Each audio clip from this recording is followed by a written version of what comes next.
Good morning, everyone. Today we are going to learn the topic 1.2. What is your name? From the first standard English textbook, page number 2. आज आपण इयत्ता पहिलीच्या इंग्रजी पुस्तकातील पान number 2 वरील 1.2 व्हॉट इज युअर नेम हा topic शिकणार आहोत. तर या टॉपिकमध्ये तुम्हाला व्हॉट इज युअर नेम हा प्रश्न विचारला जाईल आणि त्या प्रश्नाचे उत्तर तुम्ही द्यायचे आहे, ते मुलांनी द्यायचे आहेत. तर पहा, यामध्ये मुलाने स्वतःचे नाव सांगायचे असते. ए पॉईंट, लिसन अँड प्रॅक्टिस. ऐका आणि सराव करा. तर यामध्ये व्हॉट इज युअर नेम असं विचारल्यानंतर त्याचं उत्तर काय द्यायचं, तर ते तुमचं स्वतःचे नाव सांगायचे आहे. मला जर कोणी विचारलं व्हॉट इज युअर नेम, तर मी काय उत्तर देणार? I am Jaya. आणि दुसऱ्या प्रकारे माय नेम इज जया. आपण 2 प्रकारे उत्तर देऊ शकतो. तर आता मी विहानला विचारलं तर काय उत्तर देईल विहान? पहा, व्हॉट इज युअर नेम, तर विहान म्हणेल आय ॲम विहान. आपण एक प्रकारे त्याचं उत्तर द्यायचा सराव करायचा आहे. आता पुढे विचारलं सीमाला, इज युअर नेम, तर सीमा काय म्हणेल? आय ॲम सीमा. रवीला विचारलं व्हॉट इज युअर नेम, तर रवी म्हणेल आय ॲम रवी. मेरीला विचारलं what is your name, I am Mary. जॉनला विचारलं व्हॉट इज युअर नेम, तर तो म्हणेल आय ॲम जॉन. तर आता आपण पुढे जाऊया. आता आपण दुसऱ्या पद्धतीने उत्तर देणार आहोत. आता राजला विचारलं व्हॉट इज युअर नेम, तर राज म्हणेल माय नेम इज राज. बरोबर की नाही? फरीदाला विचारलं व्हॉट इज युअर नेम, तर फरीदा म्हणेल माय नेम इज फरीदा. नंतर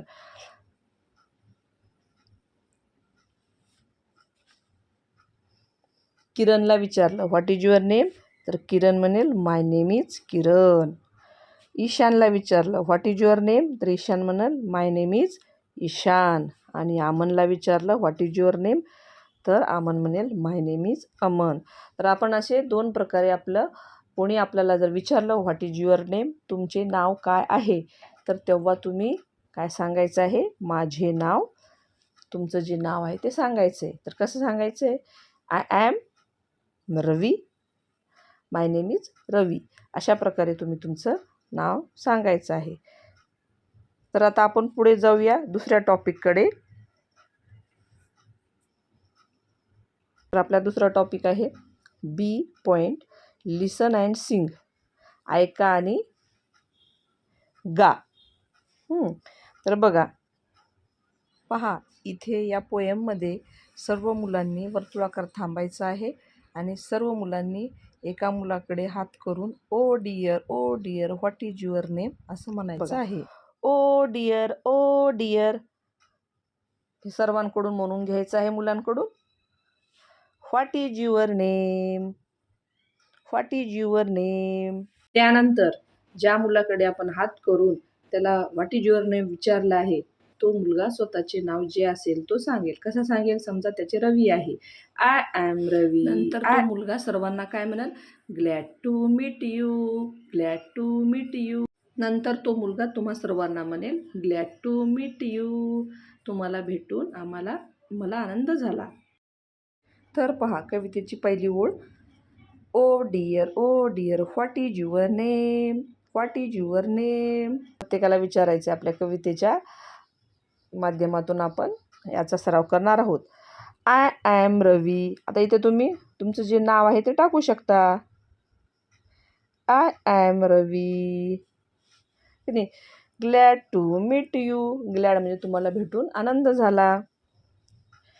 नंतर आता दुसरी ओळ घेऊयात. Oh dear how are you. How म्हणजे कसे आहात तुम्ही. यू म्हणजे तुम्ही, तू कसा आहेस. ओ डिअर म्हणजे प्रिय. रवीलाच विचारायचं आहे तू कसा आहेस. Oh dear how are you. तर रवी म्हणेल I am fine thank you. मी काय छान आहे, मी छान आहे. थँक्यू, धन्यवाद म्हणेल. Hope you are too, hope you are too म्हणजे तो म्हणतोय, तो मुलगा ज्याला तुम्ही विचारलं तो काय म्हणतो, होप आशा आहे, यू आर टू तुम्ही सुद्धा कशा असाल, छान असाल अशी अपेक्षा आहे असं म्हणतो, आहे की नाही. तर मग अशा प्रकारे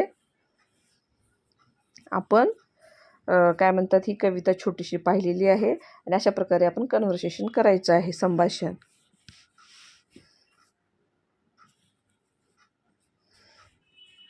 आता पुढे पहा.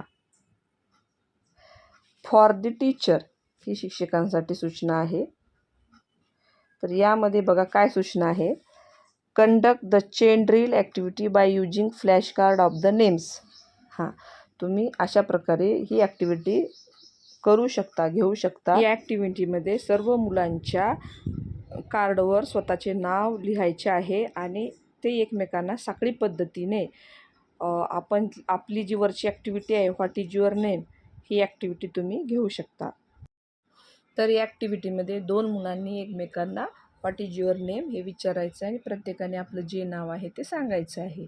तर ही ॲक्टिव्हिटी परत दुसऱ्या 2 मुलांमध्ये घ्यायची आहे. आता पहा दुसरा पॉईंट. यामध्ये म्हटलेलं आहे, practice the poem by using names of other family members. यामध्ये आपण जी कविता म्हटलेली आहे, oh dear what is your name, त्यामध्ये तुम्हाला आय ॲम, तिथे तुम्ही स्वतःचं नाव घेत होता, तिथे फॅमिली मेंबरचं नाव टाकायचं आहे. फॅमिली मेंबरचं नाव तुमच्या आईचं नाव असेल स्वाती, वडिलाचे नाव असेल रमेश, ते टाकून तुम्हाला ही कविता सराव घ्यायची आहे. तर अशा प्रकारे आपण हा टॉपिक पाहिलेला आहे. तर हा टॉपिक कसा वाटला, व्हिडिओ कसा वाटला ते नक्की सांगा. व्हिडिओला लाईक करा, शेअर करा. चॅनलवर नवीन असाल तर चॅनलला सबस्क्राईब करा. परत भेटूया परत एका नवीन व्हिडिओसोबत. धन्यवाद.